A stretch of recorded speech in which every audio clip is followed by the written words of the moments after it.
गणेश चतुर्थी की व्रत कथा। हरे कृष्णा, राधे राधे दोस्तों। गौरी पुत्र गणेश भगवान की जय हो।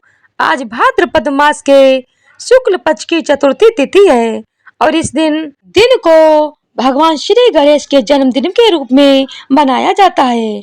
गणेश चौथ सनातन धर्म का एक प्रमुख त्योहार है और इस त्योहार को पूरे देश में धूमधाम से मनाया जाता है। इस दिन भक्त बहुत धूमधाम और खुशी के साथ गणपति बप्पा को अपने घर पर विराजमान करते हैं और संकल्प के अनुसार उनकी स्थापना करने के बाद उनका पूजन करके फिर उनका विसर्जन कर दिया जाता है। वैसे तो इस त्योहार को पूरे देश में बहुत धूमधाम से मनाया जाता है, लेकिन महाराष्ट्र और कर्नाटक में इस त्योहार की अलग ही बात होती है। गणेश चतुर्थी को गणेश चौथ या फिर डंडा चौथ के नाम से भी जानते हैं। इस दिन बालक छोटे छोटे डंडों को बजाकर खेलते हैं। केवल आज के दिन ही चंद्रमा के दर्शन नहीं करने चाहिए। आज की चौथ को सबसे बड़ी चौथ माना जाता है। आज के दिन चौथ माता की कथा और चंद्रमा को देख लेने से जो कलंक लगता है उस कलंक को दूर करने की कथा और गणेश भगवान की कथा को सुनने से समस्त पाप और संकट कट जाते हैं तथा समस्त मनोकामनाओं की पूर्ति होती है। तो आज मैं आपको सुनाने जा रही हूँ बड़ी दुर्लभ गणेश चतुर्थी की कथाएं। तो इन कथाओं को बड़ी श्रद्धा और प्रसन्न चित्त मन से पूरा अवश्य सुनिएगा। गणेश पुराण के अनुसार भाद्रपद शुक्ल पक्ष चतुर्थी को मध्याह्न के समय गणेश जी का जन्म हुआ था। शिव पुराण में भाद्रपद मास के कृष्ण पक्ष की चतुर्थी को मंगल मूर्ति गणेश जी की अवतरण तिथि बताया गया है। भाद्रपद शुक्ल पक्ष की गणेश चतुर्थी के दिन संयमंतक मणि की कथा श्रवण करने का विधान है और यह कथा भगवान श्री कृष्ण से जुड़ी हुई है। गणेश जी का इस दिन पूजन करने से विद्या बुद्धि की और रिद्धि सिद्धि की प्राप्ति तो होती है, साथ ही विघ्न बाधाओं का भी समूल नाश होता है। शिव पुराण के अंतर्गत रुद्र संहिता के चतुर्थ कुमार खंड में यह वर्णन है कि माता पार्वती ने स्नान करने से पूर्व अपने मैल से एक बालक को उत्पन्न करके उसे अपना द्वारपाल बना दिया। भगवान शिव ने जब प्रवेश करना चाहा तब उस बालक ने उन्हें रोक दिया। इस पर शिव गणों ने बालक से भयंकर युद्ध किया, परंतु युद्ध में उसे कोई पराजित नहीं कर सका। आखिरकार भगवान शंकर ने क्रोधित होकर अपने त्रिशूल से उस बालक का सर काट दिया। इससे भगवती शिवा अत्यंत क्रुद्ध हो उठी और उन्होंने प्रलय करने की ठान ली। तब भयभीत देवताओं ने देव ऋषि नारद की सलाह पर देवी जगदम्बा की स्तुति करके उन्हें शांत किया। शिव जी के निर्देश पर श्री विष्णु जी उत्तर दिशा में सबसे पहले मिले जीव जो एक ही हाथी था उसका सर काट ले आए। मृत्युंजय रुद्र ने गज के उस मस्तक को बालक के धड़ पर रखकर उसे पुनर्जीवित कर दिया। माता पार्वती ने हर्ष से उस गज मुख बालक को अपने हृदय से लगा लिया और देवताओं में अग्रणी होने का आशीर्वाद दिया। श्री ब्रह्मा, भगवान श्री हरि, विष्णु, महेश ने उस बालक को अग्र पूज्य होने का वरदान दिया। भगवान शंकर ने उस बालक से कहा, हे गिरिजानंदन, विघ्न नाश करने में तेरा नाम सर्वोपरि होगा। तू सबका पूज्य बनकर मेरे समस्त गणों का अध्यक्ष हो जाएगा। इसीलिए वर्ष भर श्री गणेश चतुर्थी का व्रत करने वालों की मनोकामना अवश्य पूर्ण होती है। इस दिन भगवान श्री गणेश जी के साथ चंद्र देवता की पूजा का भी विधान है, लेकिन चंद्र दर्शन नहीं करने चाहिए। तो आइए सबसे पहले श्रवण करते हैं चौथ माता की कथा। एक बार एक गांव में एक सेठ और सेठानी रहते थे। उनके एक बेटा और बहू थे। बहू सबको भोजन करा के फिर स्वयं भोजन करती थी। एक पड़ोसन ऐसी भी थी जो रोज पूछती थी कि बहू आज क्या बनाया। बहू कहती थी ठंडो बासी। एक दिन उसके पति ने ऐसा सुनकर विचार किया कि आज तो पकवान बनाए जाएं, फिर देखे कि मेरी पत्नी क्या कहती है। उसने तरह तरह के पकवान बनाए और घर के सभी लोगों ने एक साथ बैठकर भोजन किया। आज भी पड़ोसन ने पूछा तो बहू ने कहा ठंडो बासी। सेठ के लड़के ने सोचा हो न हो कोई बात तो अवश्य है जिससे मेरी पत्नी ऐसा कहती है। उसने अपनी पत्नी से पूछा तुम रोज ठंडो बासी खाया ऐसा क्यों बोलती हो, जबकि हम सब ने एक साथ बैठकर कई तरह के पकवान खाए थे। तब उसकी पत्नी बोली हम लोग जो कुछ भी खा रहे हैं वह आपके बुजुर्गों की कमाई है। जिस दिन आप कमा कर लाओगे उस दिन मैं समझूंगी कि ताजा भोजन कर रही हूँ।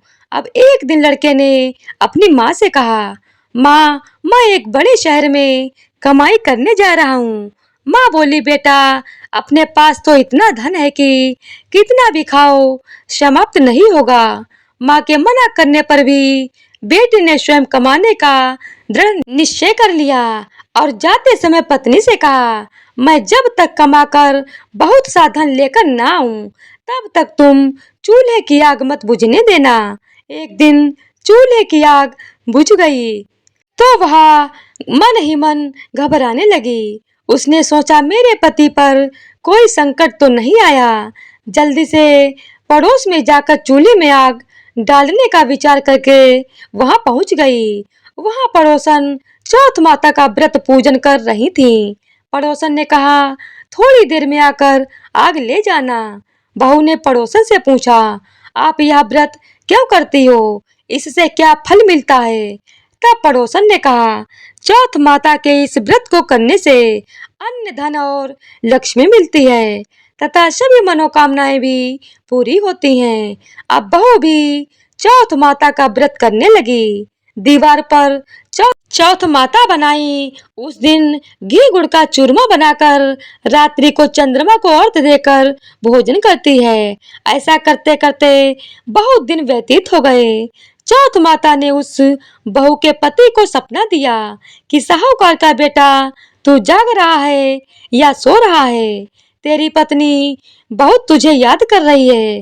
घर जाकर उसकी चिंता मिटा। तू दुकान खोलकर बैठ जाना। आज तेरा हिसाब किताब चुकता हो जाएगा। अब तो चौथ माता ने जैसा कहा था वैसा ही हुआ। उसने घर जाने की तैयारी की और गाड़ी भरकर धन दौलत लेकर चल दिया। रास्ते में एक बड़ा सा नाग फन फैलाए बैठा था और कहने लगा आज तो मैं तुझे डसूंगा छोड़ूंगा नहीं। आज तेरी आयु पूरी हो गई है। सेठ के लड़के ने शाम से कहा आज चौथ माता ने मुझे सपना दिखाया तो मैं अपनी पत्नी से मिलने घर जा रहा हूँ। वह मेरी प्रतीक्षा कर रही है और बहुत चिंता कर रही है। मैं उससे मिलकर जरूर आ जाऊंगा। तब तुम मुझे डस लेना। नाग ने कहा तुम शपथ पूर्वक कहकर जाओ तो मैं तुम्हें जाने दूंगा, परंतु तुम लौट कर नहीं आए तो तुम्हारे घर आकर मैं तुम्हें डस लूंगा। इस प्रकार सर्प को वचन देकर वह अपने घर पहुंच गया। वह परिवार वालों से हंसी खुशी से मिला और भोजन करके उदास होकर बैठ गया। उसकी पत्नी ने उदास होने का कारण पूछा तो पति ने काले नाग वाली बात बताते हुए कहा यदि मैं उसके पास नहीं जाऊंगा तो वह घर आकर मुझे डस लेगा। पत्नी बहुत चतुर थी।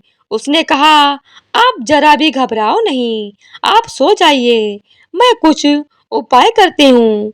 पत्नी ने अपने कमरे में 7 सीढ़ी बनाई। पहली सीढ़ी पर रेत, दूसरी सीढ़ी पर इत्र, तीसरी सीढ़ी पर गुलाल और फूल, चौथी पर केसर, पांचवी पर लड्डू पेड़ा, छठी पर गद्दी गलीचा और 7वीं सीढ़ी पर दूध का कटोरा भरकर रख देती है। इस प्रकार वह 7 सीढ़ी सजाकर बैठ गई। आधी रात होते ही नाग आकर सीढ़ी पर चढ़ने लगा।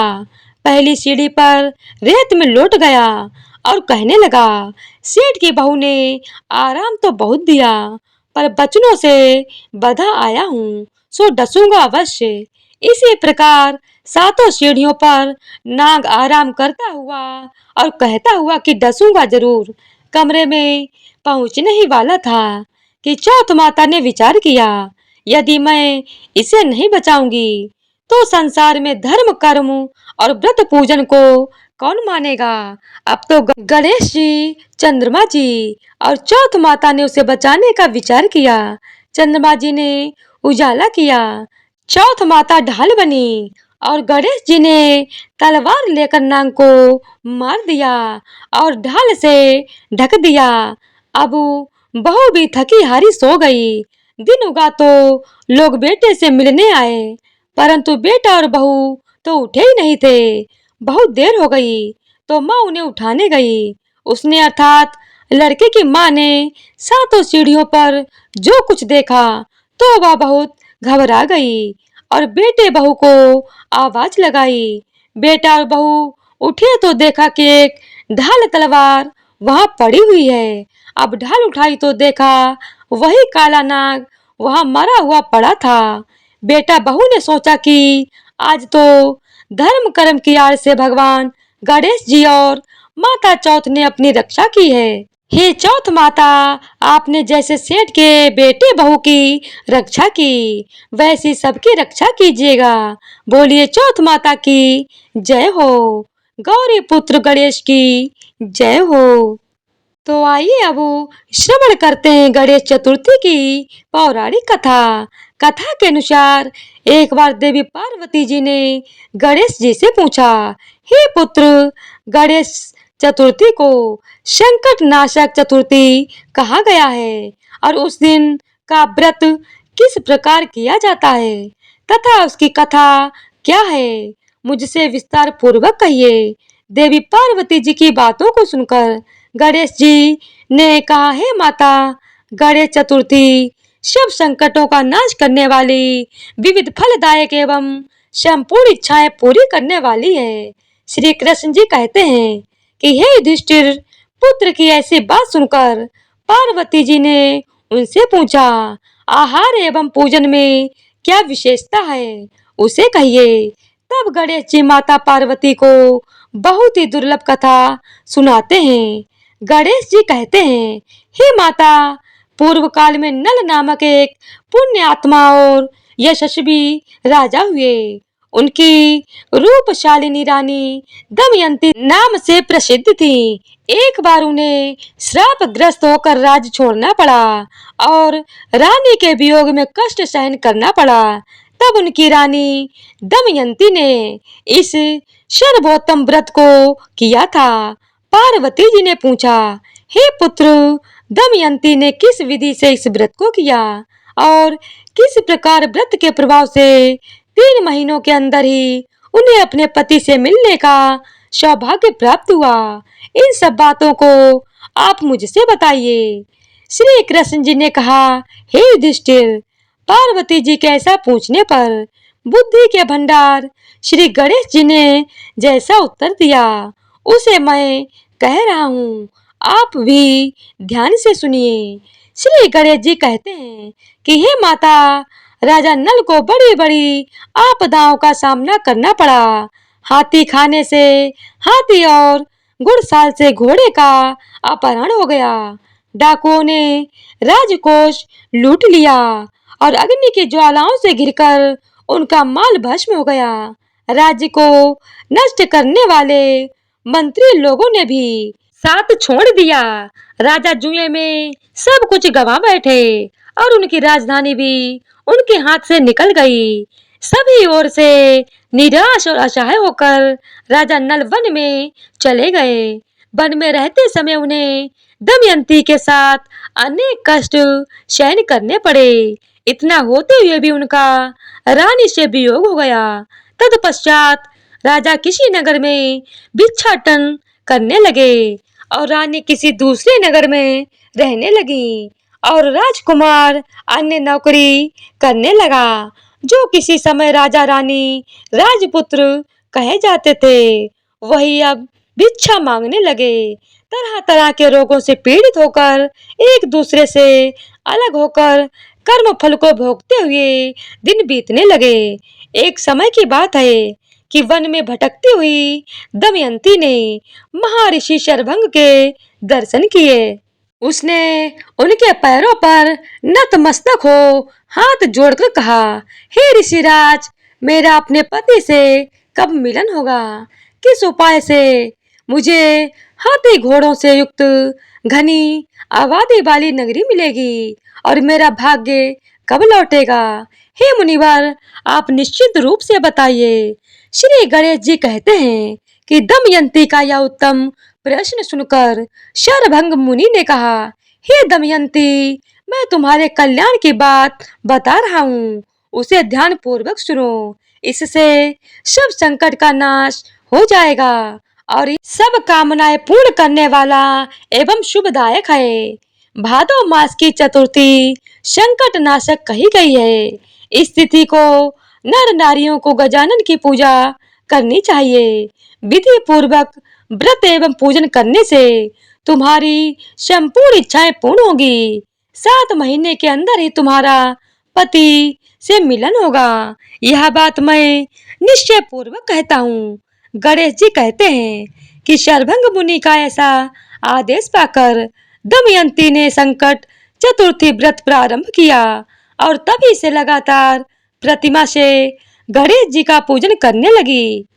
7 ही महीने में राजन इस उत्तम व्रत को करने से उसे पति, राज्य, पुत्र और पूर्वकालीन वैभव आदि की प्राप्ति हो गई। श्री कृष्ण जी कहते हैं कि हे युधिष्ठिर, इसी प्रकार इस व्रत को करने से आपको भी राज्य की प्राप्ति होगी और आपके सभी शत्रुओं का नाश होगा। यह निश्चय है।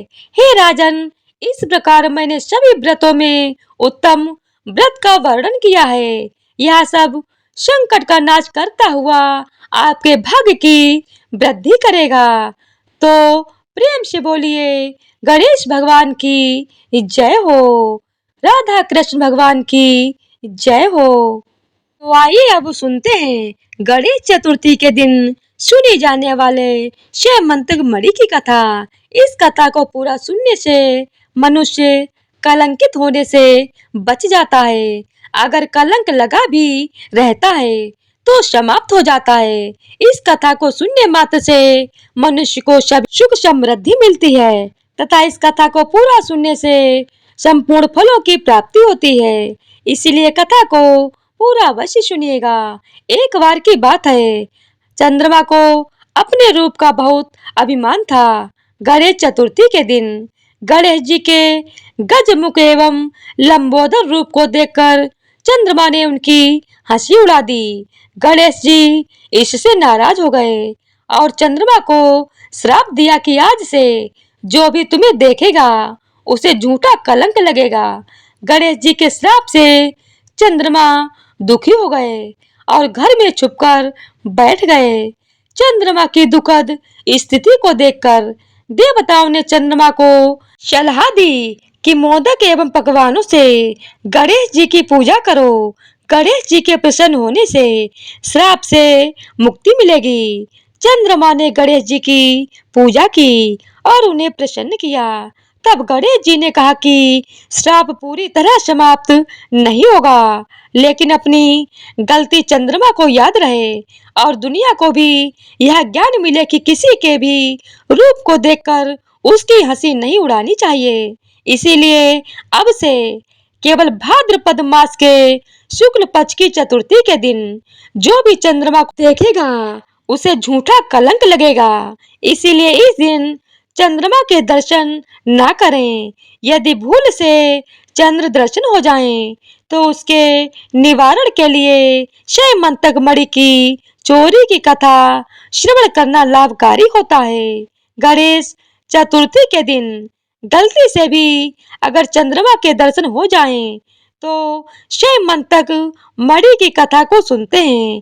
एक बार नंद किशोर ने सनंत कुमारों से कहा कि चौथ की चंद्रमा के दर्शन करने से श्री कृष्ण जी पर जो लांछन लगा था वह सिद्धि विनायक व्रत करने से ही दूर हुआ था। ऐसा सुनकर सनंत कुमारों को आश्चर्य हुआ। उन्होंने पूर्ण ब्रह्मा श्री कृष्ण को कलंक लगने की कथा पूछी। नंद किशोर ने बताया, एक बार जरासंध के भय से श्री कृष्ण समुद्र के मध्य नगरी बसकर रहने लगे। इसी नगरी का नाम आजकल द्वारिकापुरी है। द्वारिकापुरी में निवास करने वाले सत्राजित यादव ने सूर्य नारायण की आराधना की। तब भगवान सूर्य ने उसे नित्य 8 भार सोने देने वाली शैमंतक नामक मणि अपने गले से उतार कर दे दी। मणि पाकर सत्राजीत यादव जब समाज में गए तो श्री कृष्ण ने उस मणि को प्राप्त करने की इच्छा व्यक्त की। शतत ने वह मणि श्री कृष्ण को जी को न देकर अपने भाई प्रसेनजीत को दे दी। इस दिन प्रसेनजीत घोड़े पर चढ़कर शिकार के लिए गए थे। वहां एक शेर ने उसे मार डाला और मणि ले ली। दीक्षों का राजा जामवंत उस सिंह को मारकर मणि लेकर गुफा में चला गया। जब प्रसेनजीत कई दिनों तक शिकार से वापस नहीं लौटे तो सत्राजित को बड़ा दुख हुआ। उसने सोचा, श्री कृष्ण जी ने ही मणि प्राप्त करने के लिए मेरे भाई का वध कर दिया होगा। अतः बिना किसी प्रकार की जानकारी जुटाए उसने प्रचार कर दिया कि श्री कृष्ण ने प्रसेनजीत को मारकर शैमंतक मणि छीन ली है। इस लोक निंदा के निवारण के लिए श्री कृष्ण बहुत से लोगों के साथ प्रसेनजीत को ढूंढने वन में गए। वहां पर प्रसेनजीत को शेर द्वारा मार डालना और शेर को रीछ द्वारा मारने के चिन्ह मिले। रीछ की पैरों की खोज करते करते वे जामवंत की गुफा पर जा पहुंचे और गुफा के भीतर चले गए। वहां उन्होंने देखा कि जामवंत की पुत्री उस मणि से खेल रही है। श्री कृष्ण को देखते ही जामवंत युद्ध के लिए तैयार हो गया। फिर क्या था, युद्ध छिड़ गया। गुफा के बाहर श्री कृष्ण के साथियों ने उनकी 7 दिन तक प्रतीक्षा की। फिर वे लोग उन्हें मरा जानकर पश्चाताप करते हुए द्वारिकापुरी लौट गए। इधर 21 दिन तक लगातार युद्ध करने पर भी जामवंत श्री कृष्ण जी को पराजित न कर सके। तब उसने सोचा कि कहीं यावा अवतार तो नहीं जिसके लिए मुझे रामचंद्र जी का वरदान मिला था।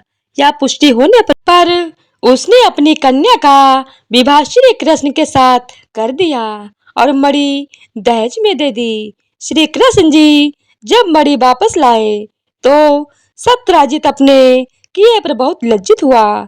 इस लज्जा से मुक्त होने के लिए उसने भी अपनी पुत्री का विवाह श्री कृष्ण जी के साथ कर दिया। कुछ समय के बाद श्री कृष्ण जी किसी काम से इंद्रप्रस्थ चले गए। तब अक्रूर तथा ऋतु वर्मा की राय से शतधनवा यादव ने सत्राजित को मारकर मणि अपने कब्जे में ले ली। सत्राजित की मौत का समाचार जब श्री कृष्ण जी को मिला तो वे तत्काल द्वारिका पहुंचे। वे शतधनवा को मारकर मणि छीनने को तैयार हो गए। इस कार्य में सहायता के लिए बलराम जी भी तैयार थे। यह जानकर शतधनवा ने मणि अक्रूर को दे दी और स्वयं भाग निकला। श्री कृष्ण ने उसका पीछा करके उसे मार तो डाला पर मणि उन्हें नहीं मिल पाई। बलराम जी भी वहां पहुंचे। तब श्री कृष्ण जी ने उन्हें बताया कि मणि उनके पास नहीं है। बलराम जी को विश्वास नहीं हुआ। वे अप्रसन्न होकर चले गए। श्री कृष्ण के द्वारिका लौटने पर लोगों ने उनकी भारी अपमान किया। तत्काल यह समाचार फैल गया कि शैमंतक मणि के लोभ में श्री कृष्ण ने अपने भाई को भी त्याग दिया है।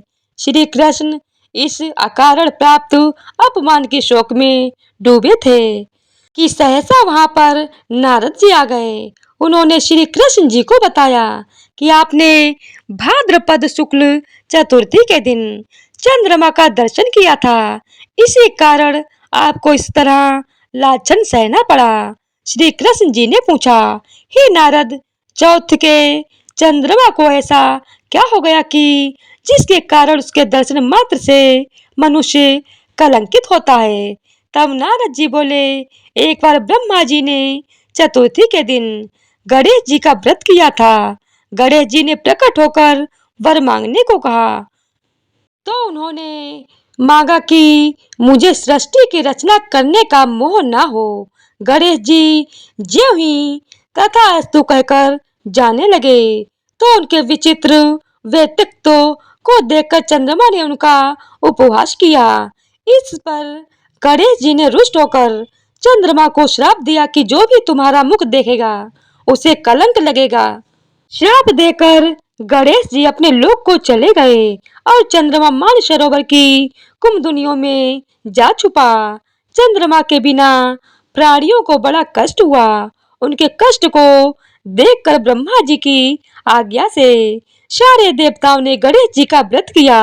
सभी देवताओं के व्रत से प्रसन्न होकर गणेश जी ने वरदान दिया कि अब चंद्रमा श्राप से मुक्त तो हो जाएंगे, परंतु भाद्रपद शुक्ल पक्ष चतुर्थी को जो भी चंद्रमा के दर्शन करेगा उसे चोरी आदि का झूठा लांछन जरूर लगेगा, किंतु जो मनुष्य प्रत्येक एक द्वितीया को दर्शन करता रहेगा वह इस लांछन से बच जाएगा। इस चतुर्थी को सिद्धि विनायक व्रत करने से सारे दोष छूट जाएंगे। तब से श्री कृष्ण जी ने कलंक से मुक्त होने के लिए यही व्रत किया था।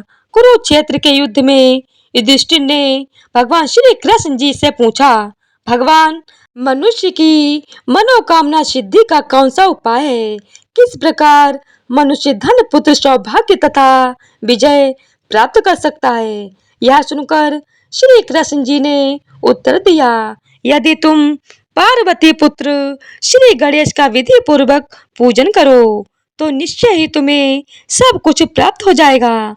तब श्री कृष्ण जी की आज्ञा से ही युधिष्ठिर जी ने गणेश चतुर्थी का व्रत करके महाभारत का युद्ध जीता था। तो प्रेम से बोलिए गणेश भगवान की जय हो। गणपति बप्पा मोरया।